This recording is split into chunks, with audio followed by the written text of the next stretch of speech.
vamos a abrir la palabra de Dios en el Nuevo Testamento.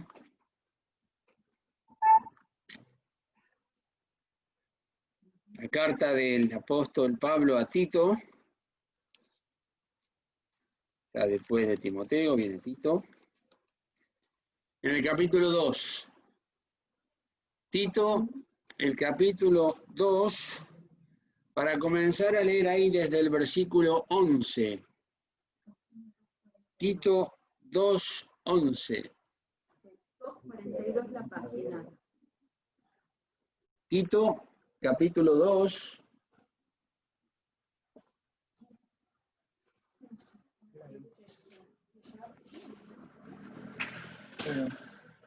Tito, capítulo 2, verso 11. Leeremos ahí lo que dice la palabra de Dios, dice así: porque la gracia de Dios, que trae salvación a todos los hombres, se manifestó, enseñándonos que renunciando a la impiedad y a los deseos mundanos, vivamos en este siglo templada y justa y piamente, esperando aquella esperanza bienaventurada y la manifestación gloriosa del gran Dios y Salvador nuestro Jesucristo, que se dio a sí mismo por nosotros para redimirnos de toda iniquidad y limpiar para sí un pueblo propio, celoso de buenas obras. Esto habla y exhorta y reprende con toda autoridad. Nadie te desprecie. Aquí la lectura de esta carta personal del apóstol Pablo a Tito.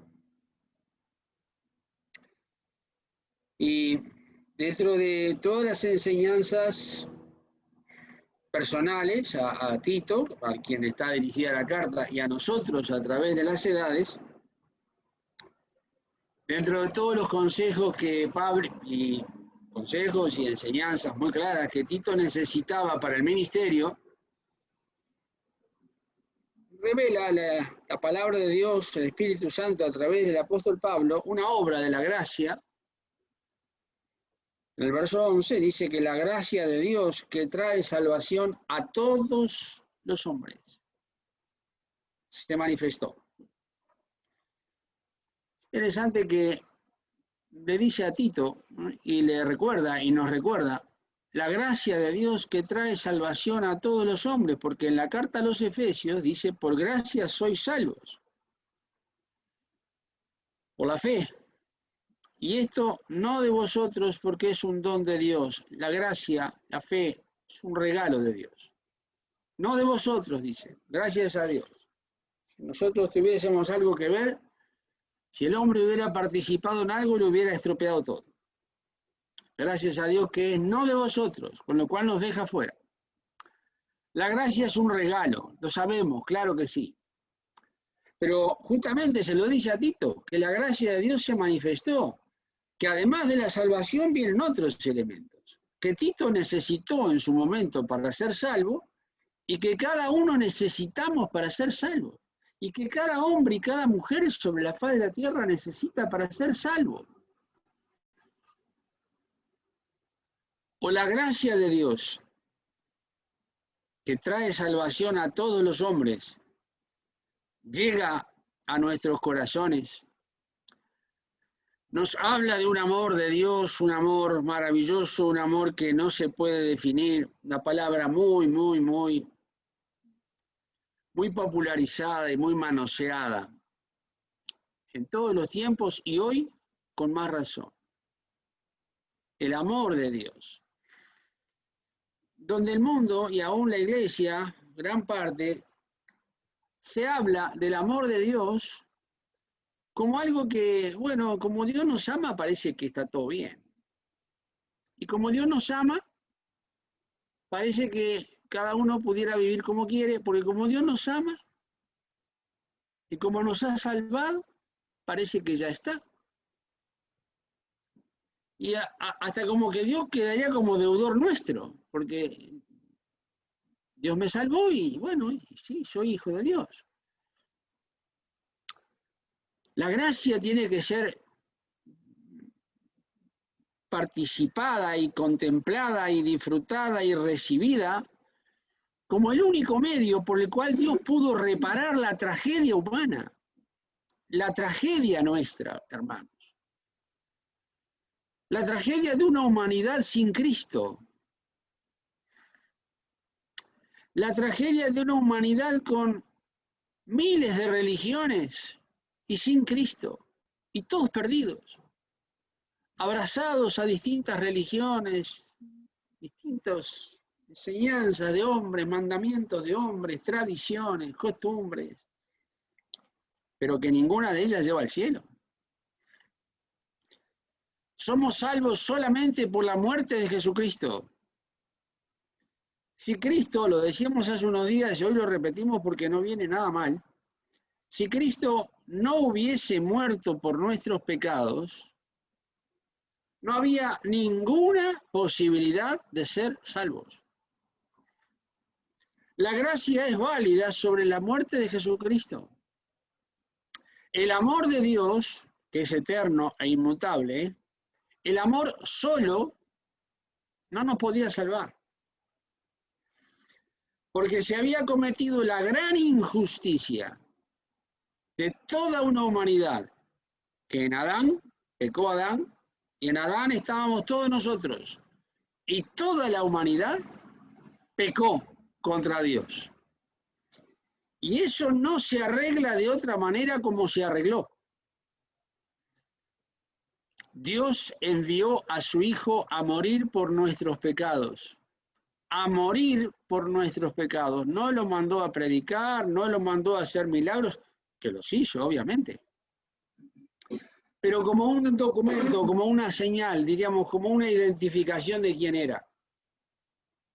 Señales que tenía que cumplir el Mesías para mostrar que en él se cumplía todo lo que estaba escrito.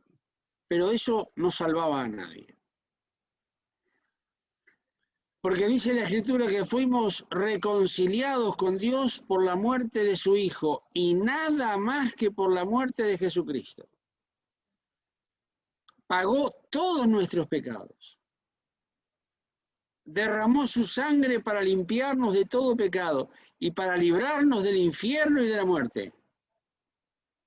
Y además del pecado y del poder del pecado y de la culpa del pecado. De lo contrario no se salva a nadie. Es muy delicado esto. Es muy delicado porque está Dios involucrado en el tema. Es terriblemente delicado porque el Hijo de Dios se tuvo que hacer hombre para librarnos de nuestra miseria, de nuestros pecados. O no había posibilidad humana. Ni todos los ángeles juntos resolvían este problema.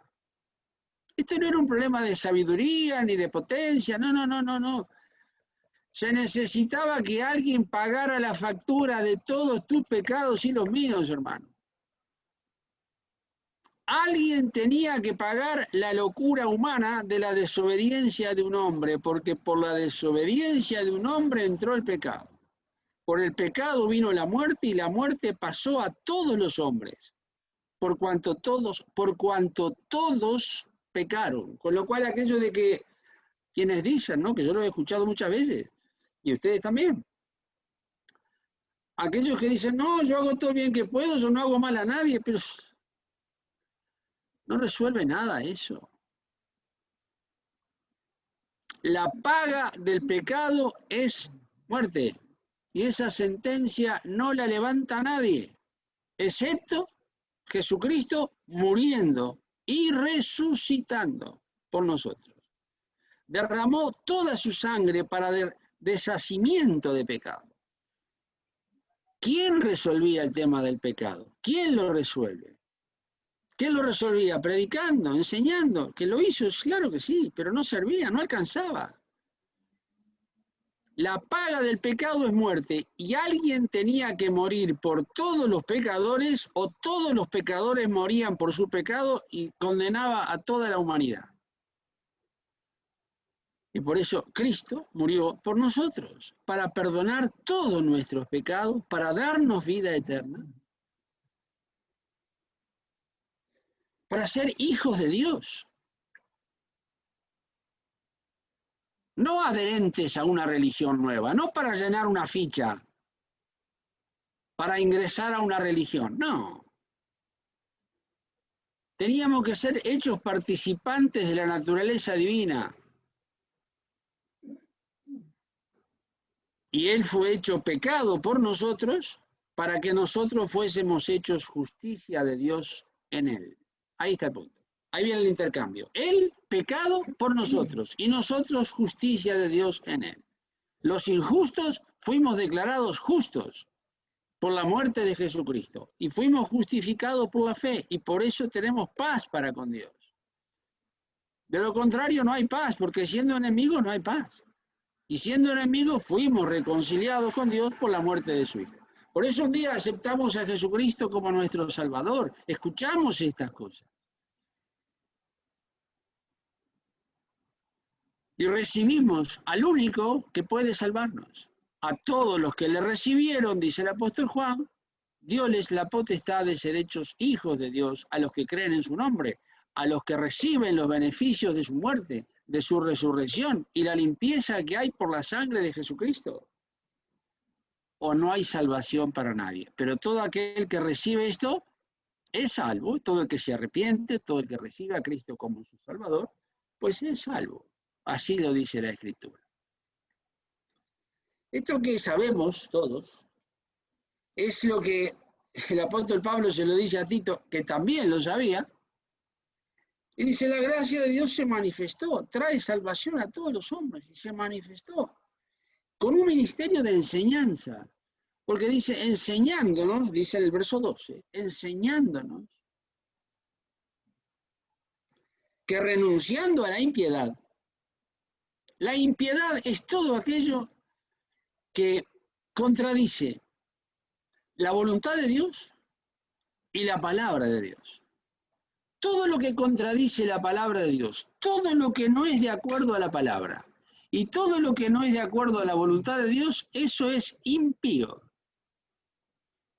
Es lo contrario de pío. Impiedad. Renunciando a la impiedad. Y entonces hay que hacer una revisión, porque si hay que renunciar, nadie puede renunciar a lo que desconoce. Si hay que renunciar, pues entonces hay que rever todas aquellas cosas a las cuales se debe presentar renuncia. A la impiedad. Empezamos por ahí, porque es lo primero que menciona. Hermanos, revisemos en nuestras vidas porque nos vamos en cualquier momento y el tiempo se acorta. Que nos encuentre el arrebatamiento de la iglesia en la mejor tarea que nos puede encontrar, revisando la vida personal de cada uno, renunciando a todo lo que no es de acuerdo a la palabra de Dios y todo lo que no es de acuerdo a la voluntad de Dios. Eso es impiedad, que va acompañada de deseos mundanos, renunciando a la impiedad y a los deseos que son del mundo, que no son celestiales, que son terrenos. Y deseos mundanos no tiene por qué ser nada grosero ni alarmante como para llevarse las manos a la cabeza. No, un deseo mundano es todo aquello que es del mundo, pero que no nos prepara para el encuentro con el Señor Jesús. Eso es un deseo mundano. Sí, es mucho más fácil de lo que parece. No, a veces pienso, hay deseo mundano, ¿y qué es y qué no es? Y entonces algunos empiezan algunas preguntas, y se puede hacer aquello, y se puede hacer lo otro, y la Biblia permite esto, y la Biblia permite lo otro. ¿Y dónde dice la Biblia que no se puede lo que sea? Un día me dijo alguien, ¿dónde dice la Biblia que no se puede fumar? No, la Biblia no dice no fumarás. No, y si alguien busca ese versículo, va a fumar tranquilo porque eso no lo dice. No dice eso. Pero también me dice que el cuerpo que tengo es templo del Espíritu Santo y que Dios me dio un cuerpo que no es mío, que es de Él, me lo presta por un tiempo, que Dios le puso un par de pulmones a este cuerpo que tenemos, pero no para que yo lo llene de humo ni de nicotina. No está para eso los pulmones. Dice, tengo que cuidar el cuerpo. Entonces, todo aquello que vaya contra la salud corporal está prohibido, porque atenta contra un cuerpo que no es mío y con el cual tendré que dar cuenta a Dios. Lo que hice con este cuerpo, porque así lo leemos, si fuéramos a leer vamos a leerlo, en la segunda carta a los Corintios, hermanos, en el capítulo 5, segunda de Corintios 5,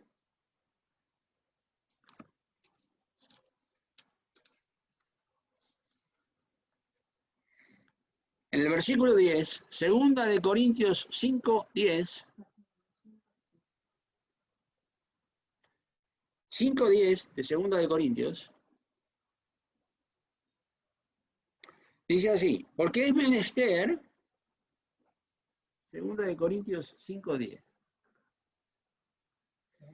porque es menester que todos nosotros parezcamos ante el tribunal de Cristo, para que cada uno reciba lo que hubiere hecho por medio del cuerpo, sea bueno o malo. Lo que hicimos, cuando vayamos al cielo, pasaremos por el tribunal de Cristo y cada uno dará razón a Dios. Todos vamos a aparecer ante el tribunal de Cristo y cada uno va a dar cuenta a Dios lo que hizo por medio del cuerpo, sea bueno o malo, y Dios lo juzgará todo. Entonces, un mal uso del cuerpo será juzgado y para nada recompensado. ¿Y qué es lo que se puede y lo que no se puede? Lo que glorifique a Dios, lo que traiga gloria a Dios. Por eso, aún la Escritura prevé el caso de la comida y la bebida. Y dice que comamos y bebamos, pero que eso sea para la gloria de Dios. Y no para terminar con una enorme indigestión atentando contra el cuerpo. Atenta contra el cuerpo. Cargamos el estómago, o podemos llegar a cargar el estómago, de una forma que vamos a poner el cuerpo a trabajar al límite en una cantidad de funciones para llevar adelante una digestión que es insoportablemente pesada.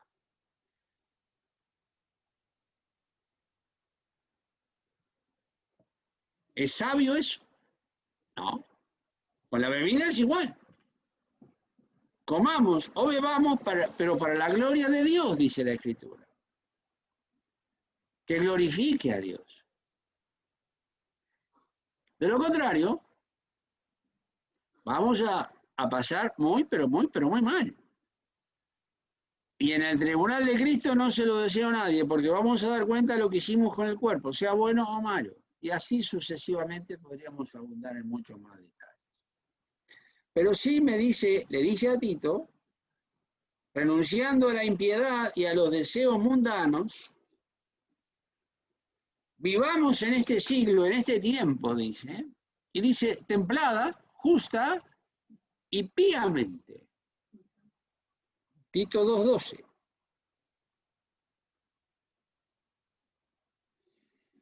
Templada, justa y píamente, que es lo contrario de impiedad. Píamente es lo contrario de impío. Y habíamos dicho que impío es todo lo que contradice la palabra de Dios y la voluntad de Dios. Entonces, píamente es todo lo que agrada a Dios, lo que no contradice la palabra y lo que no contradice la voluntad de Dios. Me dice templadamente, es decir, en un equilibrio espiritual, en una vida que glorifique a Dios. Y cuando dice justa, justo no hay nadie, no hay ni uno, pero hemos sido declarados justos, hemos sido justificados por la fe. Dios es justo, nosotros llegamos a ser justos porque Él nos hizo justos. El justo murió por los injustos, que somos nosotros, para llevarnos a Dios. Entonces, La gracia de Dios, que no solamente me lleva al cielo, claro que me lleva al cielo.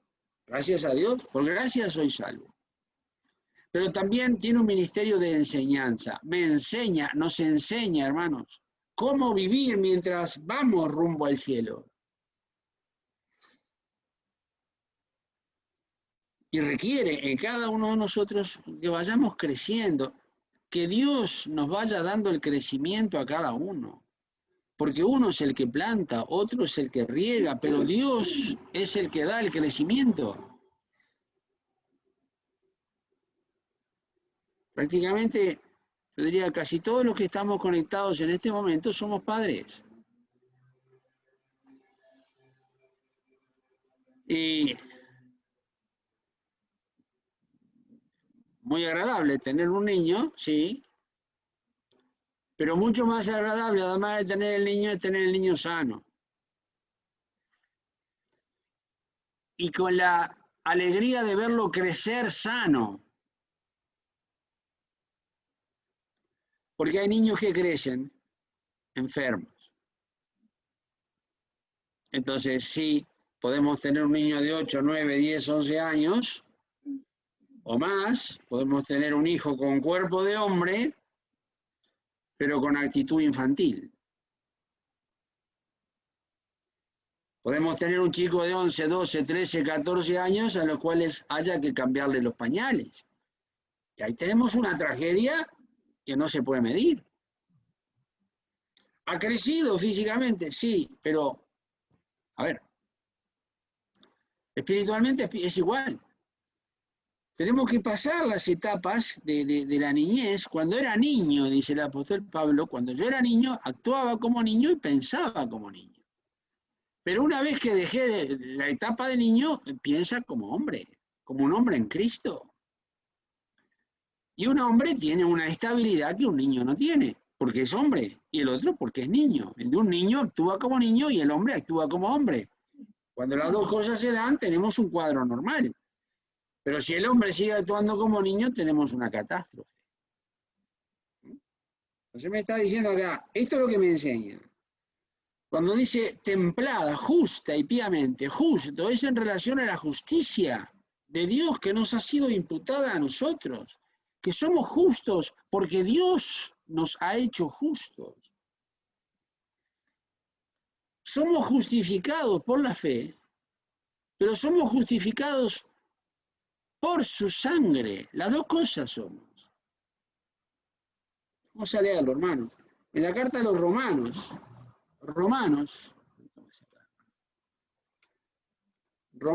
capítulo 5, 173 la página. Romanos 5, dice en el versículo 1, Romanos 5, 1,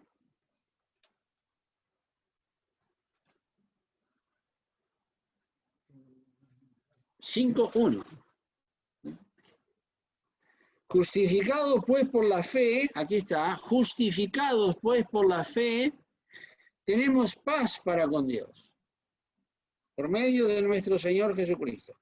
Primer punto, somos justificados por la fe. Pero vamos en el mismo capítulo, al verso 8, el verso 9, perdón, dice, luego, mucho más ahora, dice, justificados en su sangre, por él seremos salvos de la ira. Justificados por la fe y justificados, dice acá, en su sangre. La justificación no es solo por la fe. Porque si fuera por la fe, este otro versículo no estaría. Y me dice, justificados por la fe y justificados en su sangre. El ser justificado nos da una justicia que es de Dios. Porque en la segunda carta a los Corintios dice que Él fue hecho pecado por nosotros para que nosotros fuésemos hechos justicia de Dios en Él.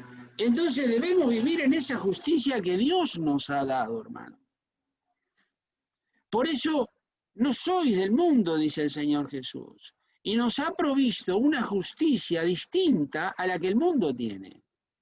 Claro, no vamos a ir contra la justicia humana y la justicia de las leyes, no vamos a ir contra eso, obviamente que no. Pero vamos a vivir por encima de eso sí.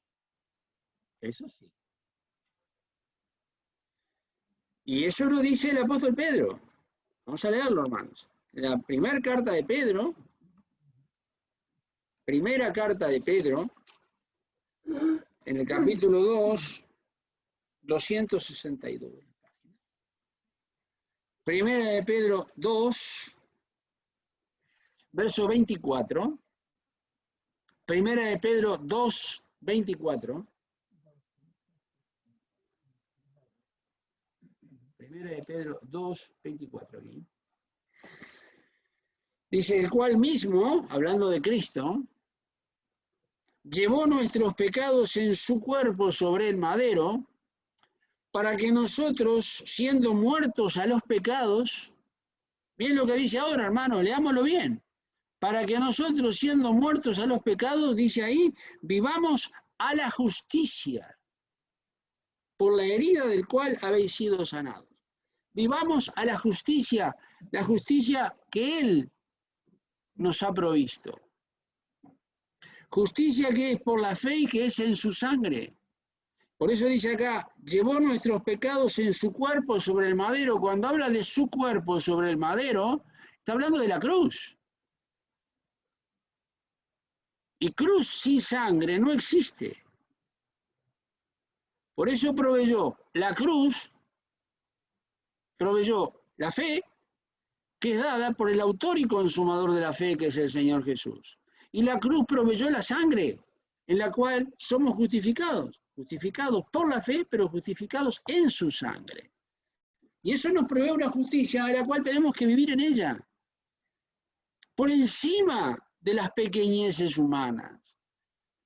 Ahí está el asunto donde es la gloriosa experiencia de la justicia de Dios. En nosotros hemos sido hechos justicia de Dios en Él, en Cristo. No para vivir al nivel de la justicia de los hombres. ¿Por debajo? Por supuesto que no. A nivel de la justicia humana es muy pobre. Por encima, es otra justicia. Es otra, hermanos. Es otra justicia que mide las cosas de otra manera.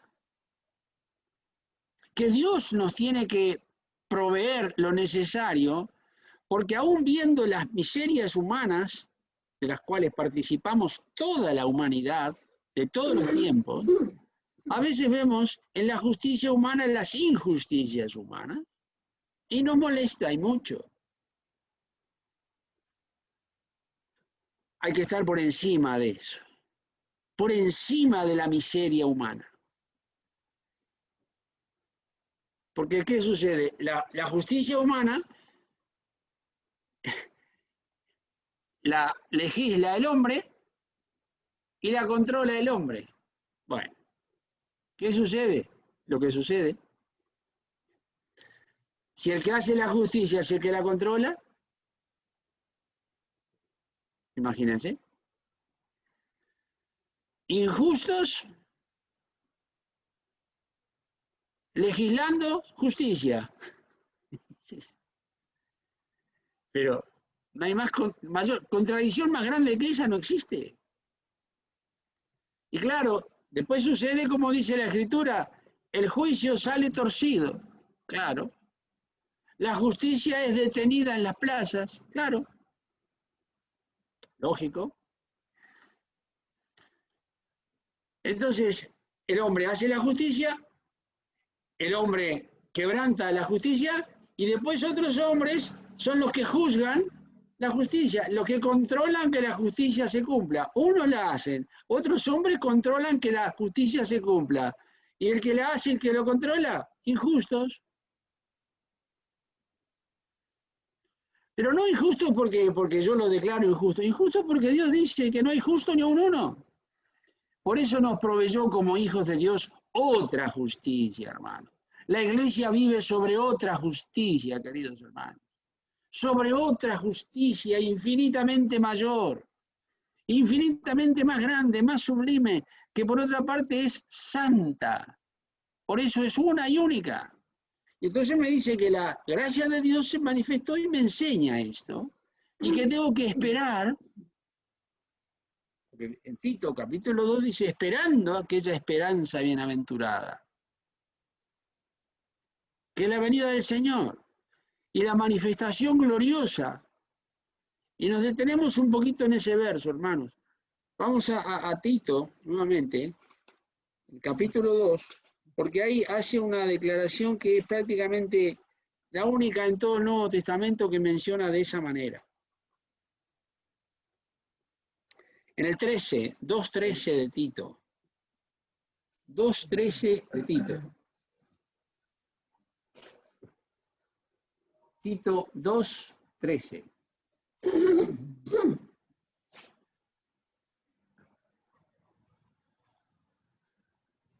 2.13, dije ahí, esperando, es decir, nos enseñó cómo vivir. Enseñándonos, renunciando a la impiedad de los deseos mundanos, vivamos. Esa es la forma de vida. Y mientras vivimos, dice el verso 13, esperando. Mientras vivimos, esperamos. Aquella esperanza bienaventurada y la manifestación gloriosa, y ahí dice, hermanos, del gran Dios, cuidado, del gran Dios y Salvador nuestro, Jesucristo.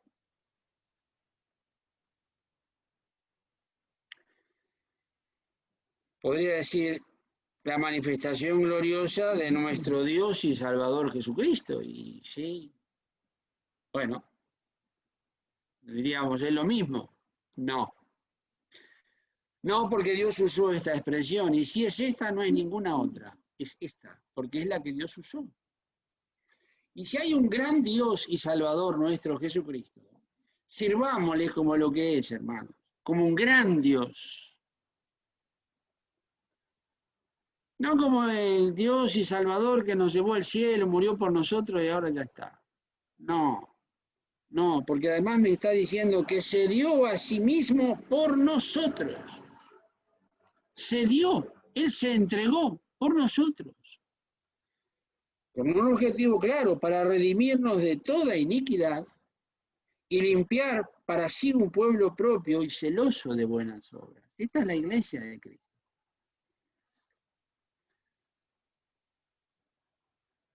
No puede la iglesia vivir de una manera que no participe activamente de una justicia, digamos, profundamente activa, visible, palpable, y que la iglesia testifique de esa excelencia, hermano.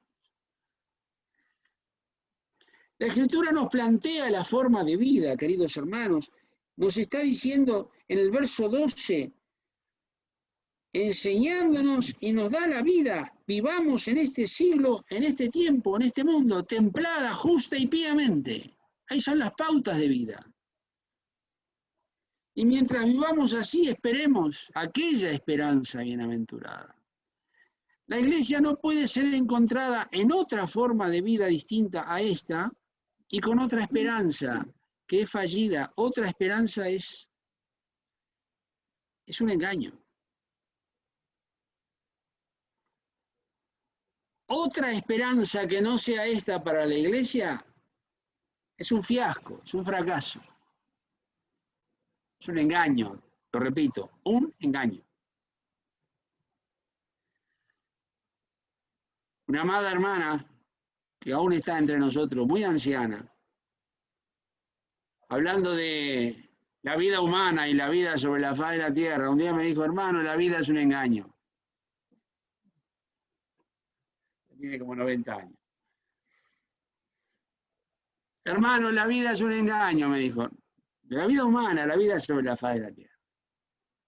Porque participa de otra forma de vida, por eso es un engaño. Si no vive templada, justa y piamente, es un engaño, es una farsa, es un circo. Y un día que la fuimos a visitar, le digo, hermana, siempre me acuerdo de su mensaje, de que la vida es un engaño. Y me dijo, y gordo, hermano, me dijo. Claro que sí, por supuesto que sí. Porque todo lo que no cae dentro de este versículo 12, templada, justa y piamente, no va a ningún lado. A ningún lado bueno, por lo menos. Pero no va a ningún lado. No tiene proyección, no tiene ni proyección natural, mucho menos proyección eterna. ¿Que no pasa los límites del tribunal de Cristo? No, claro que no. Será quemada toda esa vida. No estoy diciendo que alguien se va a perder, ¿eh? El que es salvo no se pierde. Pero lo que puede perder es, mientras está sobre la faz de la tierra, puede perder la comunión con el Señor por vivir una vida distinta. Y por tener otras esperanzas y otras cosas que son mentira. ¿Cómo son mentiras? Sí, porque no tiene su base en la verdad de la palabra. Entonces no importa qué otro sustento tenga, no se sustenta en la palabra, es mentira. Bueno, si hay quien no usar una palabra tan dura, bueno, podríamos decir, no es confiable, o no es firme, pero para hablar claro y no engañarnos, es mentira. Hermanos queridos, aquí está. Y el objetivo de la iglesia, mientras vive todavía sobre la faz de la tierra, es no perder de vista de que no que tenemos un Dios, tenemos un gran Dios, que es Salvador además. El gran Dios y Salvador nuestro Jesucristo. Y como se dignó a entregarse por mí, a ver si no valdrá la pena que yo lo haga por él. Claro que él se entregó para redimirme, yo jamás podré entregarme a la misma manera, pero en la reciprocidad, ¿no valdrá la pena de que revisemos todo aquello que hay que renunciar? Por amor a aquel que renunció a quedarse en el cielo, renunció a su forma de Dios y tomó forma de hombre para morir por nosotros. No solamente para morir, y murió por nosotros, y resucitó por nosotros, y ascendió al cielo por nosotros, y ahora vive siempre para interceder por nosotros, y que pronto nos vendrá a buscar a nosotros. Pero hermanos, claro que sí, porque frente a quien hizo semejante tarea, no se merece de que yo después viva abrazado a otra esperanza y viviendo una vida sobre la base de lo mejor que se pueda. Porque para eso no se precisa ser creyente. Mucha gente incrédula vive lo mejor que puede. Y es moral, y tiene buenas costumbres, y no dice malas palabras, y no defrauda. Y está bien, gracias a Dios. Ojalá todo el mundo fuera así. Pero no me salvó solamente para eso. Claro, a eso también, bueno, fuera que no. Pero muchísimo más que eso. Porque ahora descansa mi vida sobre una justicia que gracias a Dios no es humana. Porque Dios me declaró justo. Entonces pregunta al apóstol Pablo, ¿quién acusará a los escogidos de Dios? A ver, ¿quién acusará? Y dice, Dios es el que justifica. Romanos 8, léanlo. Dios es el que justifica. Es decir, el que me declara justo, el que me da una justicia en la cual vivir y por la cual vivir y por la cual y en la cual y mediante la cual vivir siempre. Hermanos, nos queda tan poquito tiempo, gracias a Dios, y capaz que es mucho menos. No vale la pena otra cosa, hermanos queridos. Permítamelo decir, es lo que estoy persuadido. Otra cosa no vale la pena. Cuanto antes nos demos cuenta, mejor. Porque menos decepciones tendremos. Menos decepciones propias y ajenas.